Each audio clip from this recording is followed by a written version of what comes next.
Welcome to this explainer. Today, we're diving deep into the Word of God to uncover the profound divine providence hidden right inside the administrative records of 1 Chronicles. You know, when we read through lists of names and duties in the Bible, it's honestly so easy to just glaze over.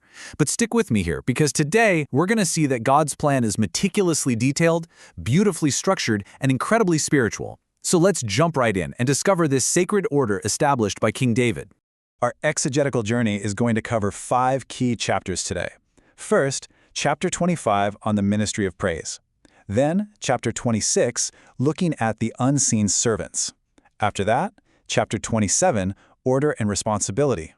Then we'll hit chapter 28, a heart for God, and finally wrap up with chapter 29, everything is God's. Let's kick things off with chapter 25, ministry of praise. 1 Chronicles 25, verse 1 tells us, David and the commanders of the army set apart for the service some of the sons of Asaph, Heman, and Jeduthun, who were to prophesy with lyres, harps, and cymbals. This is absolutely fascinating, because it beautifully illustrates that the leaders of praise, like Heman, who's actually described later as the king's seer, well, they weren't just up there playing background music. No way! They were actively declaring God's sovereign will and literally prophesying His word through their instruments and their voices. Praise in God's house, it's a massive spiritual assignment. And there's a really stark contrast here that we need to point out. In our modern context, we sometimes treat worship as just this emotional outburst, right? Just a way to stir up human feelings. But biblical praise, as we see it outlined here in 1 Chronicles, is entirely different. It is a prophetic, holy calling. It's this deeply spiritual declaration of God's truth. True praise doesn't just, create an atmosphere. It declares the absolute reality of God's kingdom and His providence over our entire lives.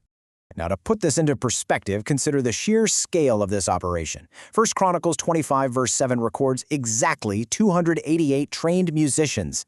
That number shows us that divine providence is exact, it's intentional. God doesn't just want haphazard offerings, He values intense, highly coordinated preparation. Imagine a choir and orchestra of that size in the ancient world. And what's more, verse 8 tells us they actually cast lots for their duties. So small and great, teacher and student alike, there were absolutely no individual superstars here. God's plan relies on this trained, unified community where literally everyone serves equally before Him. Moving right along, we get to chapter 26, the unseen servants. So here, we shift from that loud, visible stage of the musicians to the hidden, yet equally sacred roles of the temple. 1 Chronicles 26 verse 1 begins, "For the divisions of the gatekeepers." Now, at first glance, opening and closing doors might seem like a pretty mundane job, right? But actually, these gatekeepers were essentially elite spiritual bodyguards. They were the very first line of defense for the temple's holiness, deciding who could even enter that sacred space. This proves that guarding God's presence is a monumental spiritual duty. In God's eyes, protecting the purity of worship is literally just as vital as leading the songs of praise. And if you look closely at the family of Obed-Edom, mentioned in 1 Chronicles 26 verse 6, remember him? He was the guy whose home was incredibly blessed because he hosted the Ark of the Covenant. Well, now his descendants are serving as mighty warriors guarding the gates. It just goes to show that devotion to God's presence creates this amazing legacy of service for future generations. We also see down in verse 13 that lots were drawn equally for every single gate, meaning there was no better or worse door to guard. All service to God is holy. And finally, verses 20 through 27 show these servants guarding the sacred treasuries, basically ensuring that all dedicated items, even the spoils of war, were preserved entirely for God's glory. So the really crucial takeaway here is captured in 1 Chronicles 26 verse 30, which talks about duties outside Israel, for all the work of the Lord and for the service of the king. God's calling extends way beyond the temple walls. He takes our daily administrative, legal, and seemingly secular tasks and turns them into holy worship. Whether you're leading worship, guarding a door, or just managing everyday city administration, it is all an integral part of serving God's kingdom. Next up is chapter 27. Order and responsibility. When we look at the structure of the spiritual kingdom, we see that it definitely doesn't ignore practical reality.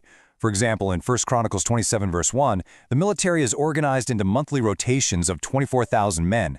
They didn't just have one exhausted army on constant alert, they strategically shared the burden.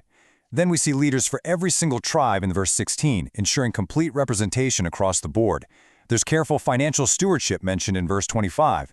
And by verse 33, we see that even a great king like David relied heavily on wise counsel. This whole structure brilliantly illustrates that God's plan actually relies on shared responsibility, orderly rotations, and clear accountability. The profound truth we have to grasp here is that God's kingdom is sustained by daily faithfulness, not just monumental events. I mean, chapter 27 isn't filled with dramatic miracles or massive epic battles. Instead, it's just filled with people doing their jobs faithfully in their appointed seasons. Everyone has their appointed time and role under providence, showing us that unseen, everyday loyalty is what truly holds a spiritual community together. Now we reach a major transition in chapter 28, a heart for God. Here, we arrive at the climax of David's life as he publicly passes the baton of his legacy to his son Solomon, moving from kingdom administration to the quiet, hidden matters of the heart. Before the entire assembly of Israel, David makes this stunning admission. In 1 Chronicles 28, verse 3, he says, "But God said to me, 'You may not build a house for my name, for you are a man of war and have shed blood.'" Think about that. David had every resource, plus this burning desire to build a temple, yet God said no. And David accepts this without even a hint of bitterness. He publicly testifies that not getting the role you wanted isn't a failure, it's simply a humble submission to God's sovereign will. Then, David hands Solomon the plans for the temple. But as 1 Chronicles 28 verse 12 makes crystal clear, these were absolutely not human architectural plans. David gives him a blueprint given directly by the Spirit of God. It's a powerful reminder to us that the temple, and honestly any true work of God, is built on divine revelation, not mere human creativity. We have to build according to God's revealed design. And out of all the advice David could have given the new king, military strategy, economic policy, construction techniques, he focuses entirely on the Spirit. 1 Chronicles 28 verse 9 says, "Know the God of your father and serve him with a whole heart and with a willing mind." The absolute most vital instruction David leaves isn't about how to build, it's about maintaining a pure, unbroken relationship with the Creator. Because without a heart fully devoted to God, all those glorious buildings and administrative systems really amount to nothing. Which brings us to our final section, chapter 29, Everything is God's. This chapter brings us to the ultimate realization of our place in God's creation, culminating in this beautiful display of generous worship. And the sequence here shows us the true biblical model of a faithful legacy. First, in 1 Chronicles 29 verse 3, the leader gives out of his own personal treasure. David doesn't just command generosity, he models it through his own personal sacrifice. Then in verse 9, the people, totally inspired by their leader, give willingly and joyfully, not because they have to, but because they want to. Finally, in verse 20, the entire community just falls down in worship. True leadership inspires joyful sacrifice, which naturally culminates in bowing before the Lord. This brilliantly illustrates the absolute core of our explainer today. Just look at David's prayer in 1 Chronicles 29, verse 14, "But who am I, and what is my people, that we should be able thus to offer willingly? For all things come from you, and of your own have we given you." We don't add to God's riches, right? We simply have the profound privilege of returning to Him what His providence has already supplied. All our time, all our talents, our finances, every bit of it belongs to the Creator.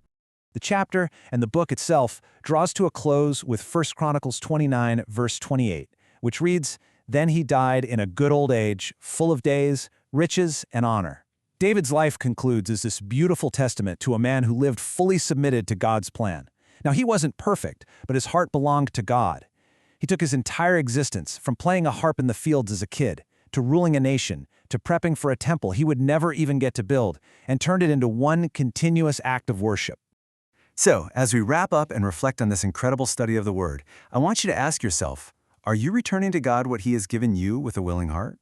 Whether you're in a highly visible position of leadership, or maybe you're serving quietly as a gatekeeper in the hidden spaces of life, ask yourself if your daily duties truly reflect a heart fully surrendered to God's plan. What is your everyday legacy building towards? Keep seeking Him, keep serving faithfully, and thank you so much for joining me for this explainer.